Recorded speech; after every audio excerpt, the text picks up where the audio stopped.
want to see it. You want to get a picture? Okay. This is what we want. Look at that. Wow, look at that. Look at this.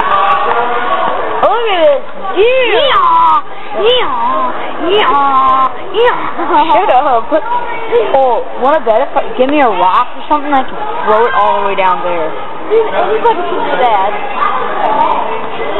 Dude, this has audio, you know. Yeah. Dude, anybody can do anything. Still, right? Now, out in the outfield. See where the other group's at, right? We're going to end up down there. Wave at them.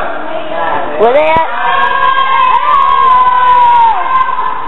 Brother, I'll see it. Getting back to our tour here. You see the green grass area out there in the outfield, center field area. For those of you with the Sandlot Science, remember Albert hit a baseball out there, didn't he? What did we say that area was? Batter's eye. That's center, yes. But what is that particular area called? Anybody know? Batter's eye? The batter's eye is correct. Somebody was listening? Outstanding. It is designed so that anybody standing at home plate looking at the pitcher, after all, where's the ball started journey? The pitching mound. Straight comes from the pitcher. When they're looking at that pitcher, where it's coming from, it comes right out of that particular area that they see the ball coming. So they have it coming at them at 90 miles an hour. They get a chance to see it, so they can do what with the bat? Hit the ball. Very good. That's designed so they can see that ball very clearly. All right, let's go on to the Redbird Club. No. No. Oh, yeah. I have that recording on my phone. Dude, I've been in here. My dad got me so awesome. Oh, I've been in the boxes. Dude, the boxes are awesome. Dude, I was eating. Yeah, you get free food and soda. Dude, I was eating wings all night. I got about a hook. All night. Oh, it's not. All right. Welcome to the Redbird Club. Now, this is a very special place.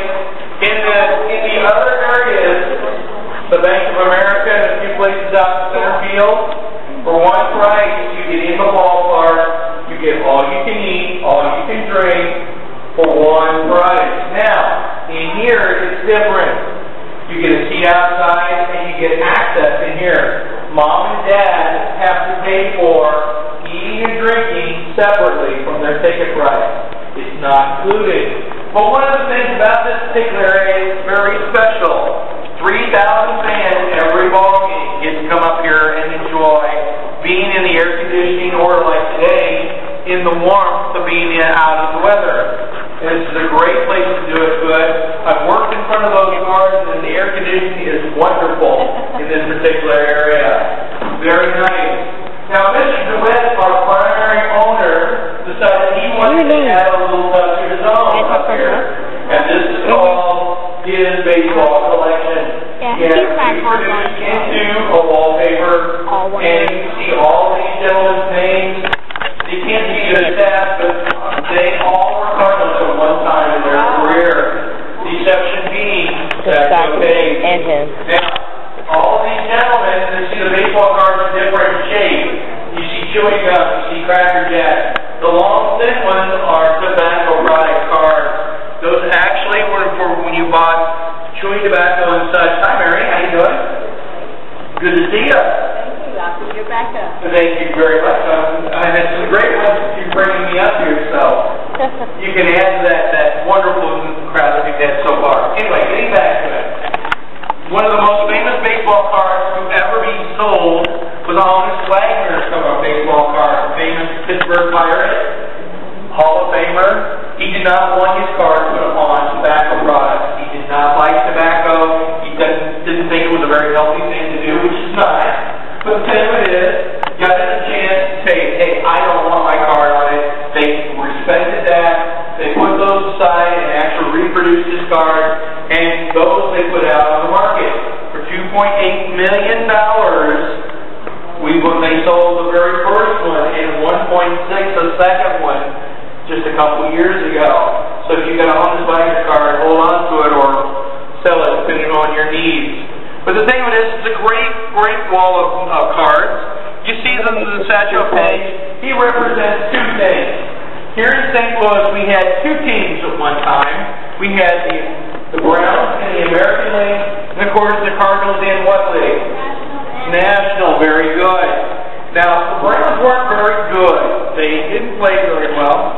Excuse me. Until 1944, they were always last, second to last, somewhere in the neighborhood. Had kind of a joke going around St. Louis, because we were good with beer, we were good with shoes, we were last in the American League. But in 1944, both the Cardinals and the Browns made it to the World Series. Now, it's kind of funny because that was a year that the Cardinals still worked out of the first field here in St. Louis called Sportsman's Park. The Browns owned Sportsman's Park. The Cardinals rented a space from the Browns. So the two teams met in the World Series. The only time one stadium has hosted the entire World Series. And it was called the Streetcar Series because that's the way people got to the ballpark. You know, has anybody seen the Meet Me in St. Louis, the movie? How they're always getting on the streetcar? That's the way they got to the ballpark. And it's a great time, a Streetcar Series.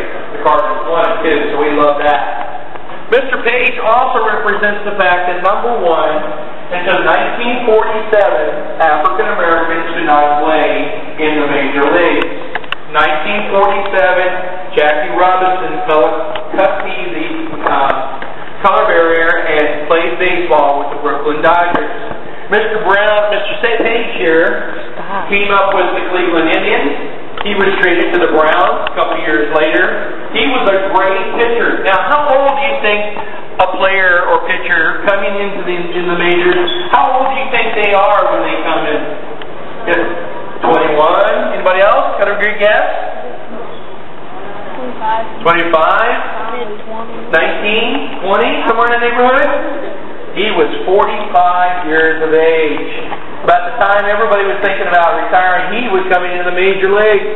Pitched until in his mid-50s. Wow. Outstanding pitcher. Could take care of business. Having a good time with that.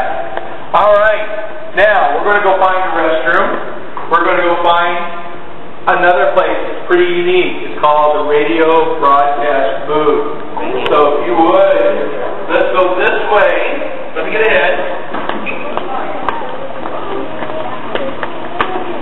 He went on and went to the Hall of Fame, and they just made a new card for him.